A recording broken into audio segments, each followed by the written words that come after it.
My name is William. Tonight I want to show you how an emperor's most dangerous policy was not a law or a campaign, but a love story. Nero's reign was shaped by appetite and theatre, yet the thread that pulled tightest around his decisions began with a woman he could not leave alone.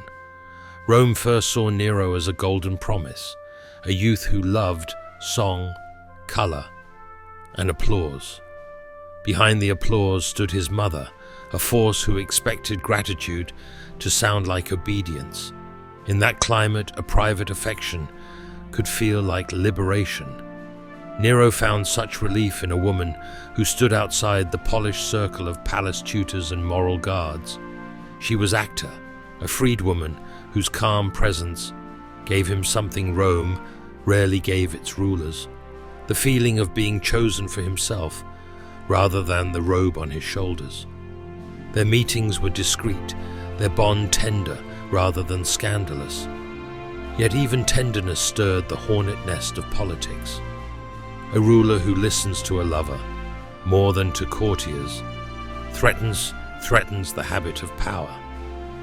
Nero learned that lesson quickly, when whispers suggested Acte was unworthy of an imperial heart. He pushed back, then learned a second lesson.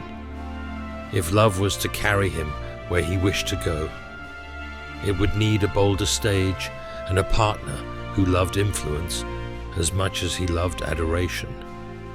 Enter Poppaea, a woman of startling poise whose beauty traveled the city faster than chariots. She was married when Nero's gaze settled upon her, which made the attraction both dangerous and intoxicating. Poppaea knew how a glance could become leverage and how a promise could become a door. Where Acta offered refuge, Poppaea offered assent. The full story behind this might surprise you, because Poppaea did not simply accept Nero's devotion. She shaped it.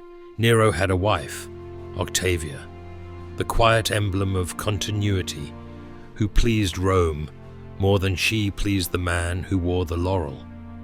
Poppaea understood the stage. She made herself the alternative script and convinced Nero that the empire would look brighter with her beside him. He began to reject the advisors who counseled caution. He began to treat loyalty as applause and dissent as insult. Desire had slipped into the driver's seat. Why call this a forbidden romance? Not because passion itself was unusual in a palace. It was forbidden because it demanded that duty yield, that vows be treated as scenery, that public virtue bend to private heat. Poppaea's voice in Nero's ear grew louder than any Senate murmur. Each time a boundary resisted, Nero reached for the instrument he trusted most, imperial force. People who stood in the way of his chosen future found themselves accused, isolated, or exiled. The city learned a grim translation. Love, in Nero's diction, rhymed with removal. Yet the truth is even more astonishing. Poppaea's influence did not calm Nero's hunger for performance, it amplified it. He staged himself as singer, charioteer, divinity in waiting, while she staged herself as the proper partner for such a star. Court ritual turned more lavish. Punishments turned more public. The more Nero believed the story of himself as fated lover and artist king, the more he treated objections as treachery rather than counsel. There was another cost. Octavia still existed, a silent rebuke in white. The people pitied her. Poppaea understood sentiment could become a shield for her rival, so the narrative had to shift. Charges appeared. Evidence agreed with the emperor, as evidence often does when fear edits the script. The outcome suited Nero's desires and Poppaea's ambitions. A door closed, and another music began. Did Nero love Poppaea, or the version of himself he saw reflected in her eyes? The answer matters less than the pattern it set. Once an emperor learns that sensual obsession can move the state, Every wish looks like a reason, and every bruise on pride looks like a crime. Decisions that should have paused became swift. People who should have been heard were silenced. Rome's ruler became Rome's lead actor, and the theater demanded casualties. Stay with me, because the next turn is the most revealing. Nero's romance reached a height that even his admirers feared. A private quarrel, a flash of rage, a moment when a man who loved applause could not bear resistance. What followed left a stain no festival could wash away, and proved that the empire's most dangerous enemy was not across the frontier. It was the heat inside its own palace. The quarrel began in a private chamber, far from the roar of the circus. Voices rose, a servant fled, the door closed, and the emperor, who wanted the world to adore him, refused to hear the word no. In that breath, romance hardened into rule by temper. When silence returned, Poppaea was gone. The palace offered a soothing story, while Rome whispered a darker one. No decree could tidy the shock, least of all Nero's mind. What does a ruler do when the story he is living breaks on the rocks he made himself? He tries to direct the noise. Nero covered sorrow with ceremony. He built endless shows, parades of light, fountains of music. Triumphs staged for a victory he could not win within. Gifts were scattered like rain. Punishments followed like thunder. Whoever questioned the performance was accused of stealing the sun. From that point, the love affair did not end. It expanded into an ethic. If desire had the power to bend law once, why not again? Nero remade etiquette to suit his wound. Honors were granted for applause rather than service. Trials were held for the crime of poor timing. Friends learned to laugh when the emperor laughed and to weep when he sighed. Rome learned to wear a mask. You can hear the city's nerves in the way writers describe him. A night of song might be followed by a morning of orders written in iron. A jest at dinner might become a charge by dawn.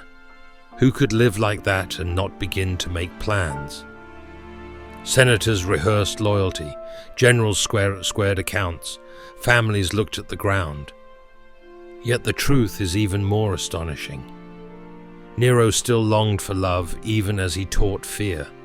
He staged a marriage with a partner who resembled the woman he had lost and dressed a new household in echoes of the past. He hunted for the feeling that first lifted him out of obedience and found only copies. The state became a costume trunk. There was resistance. It began in whispers and moved to corridors. Guards counted loyalties. A plot formed that promised a different morning. When it failed, the answer was brutal. Names poured from trembling lips, and doors opened onto cold floors. Nero took the collapse as proof that only his voice could hold Rome together. Not seeing the tearing had begun in his own chambers. What can an empire do when one man's private hunger grows larger than the city? It can shrink around him, or it can remove him. Provinces grew cautious. Commanders measured distances. Old allies stepped back. Nero, who once sang to win love, now sang to fill a hall that grew both louder and lonelier.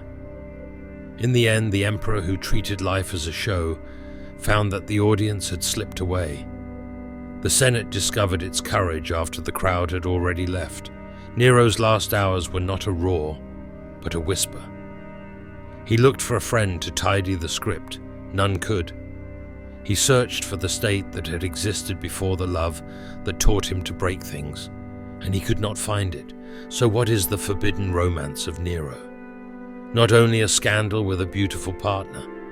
It was the moment he learned that feeling special could be converted into power at any price. Once he believed that, the price climbed each season, and Rome paid it with coins and with silence. The lesson travels well.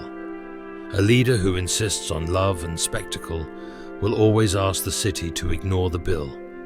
Keep this image. A young emperor hears a voice that makes him feel seen. He builds a nation around it.